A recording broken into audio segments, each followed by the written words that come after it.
sadece bir futbol rekabeti değil. Bu hikaye bir milletin küllerinden doğduğu yıllarda başlar. İşgal altındaki İstanbul'da bir topun peşinden koşan gençler aslında bir kimliğin, bir direnişin ve bir gururun peşindeydi. 1905'te Galatasaray Lisesi'nde kurulan Galatasaray, Türk olmayan takımları yenmek idealiyle doğdu. O yıllarda futbol sadece spor değil, sessiz bir başkaldırıydı. 1907'de ise Kadıköy'de doğan Fenerbahçe, Anadolu yakasının gururu oldu. İşgal yıllarında Fenerbahçe, işgal kuvvetlerinin takımlarını defalarca yenerek halkın moral kaynağı haline geldi.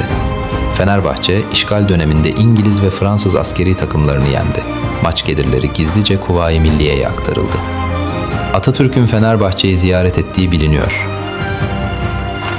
İşte bu yüzden bu rekabet daha ilk yıllarında yalnızca futbol değildi. 1909. Galatasaray ile Fenerbahçe ilk kez karşı karşıya geldi. Henüz statlar yoktu, tribünler yoktu. Ama gerilim vardı, gurur vardı, kimlik vardı.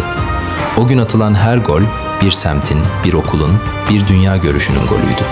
Zaman geçti. Türkiye Profesyonel Lig'e geçti. Tribünler doldu, tezahüratlar yükseldi. Galatasaray Avrupa hayaliyle, eğitimli ve kurumsal yapısıyla anıldı. Fenerbahçe, halkın takımı, güç, mücadele ve isyan ruhu olarak görüldü. Artık bu maç bir haftanın değil, bir yılın kaderini belirliyordu. 6-0'lar, Kadıköy'de kazanılamayan yıllar, son dakikada gelen goller, kırmızı kartlar, kavgalar, efsaneler. Bu derbide sadece futbolcular değil, tarih de sahaya çıkar. Kazanan yalnızca 3 puan almaz, psikolojik üstünlüğü de alır. Çünkü bu rekabet 100 yılı aşan bir geçmişe sahip. Çünkü bu maç bir şehrin iki yakasını karşı karşıya getirir. Ve çünkü Galatasaray-Fenerbahçe derbisi sadece bir spor müsabakası değil, bir kültür çatışmasıdır.